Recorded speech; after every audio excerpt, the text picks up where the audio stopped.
Fourscore and 7 years ago, our fathers brought forth on this continent a new nation, conceived in liberty and dedicated to the proposition that all men are created equal. Now we are engaged in a great civil war, testing whether that nation or any nation so conceived and so dedicated can long endure. We are met on a great battlefield of that war. We have come to dedicate a portion of that field as a final resting place for those who here gave their lives that that nation might live. It is altogether fitting and proper that we should do this.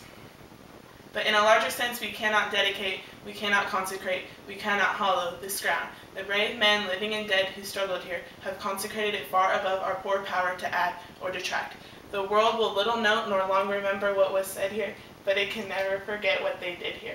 It is for us, the living, rather, to be dedicated here to the unfinished work which they who fought here have thus far so nobly advanced. It is rather for us to be here dedicated to the great task remaining before us, that from these honored dead we take an increased devotion to that cause for which they gave the last full measure of devotion.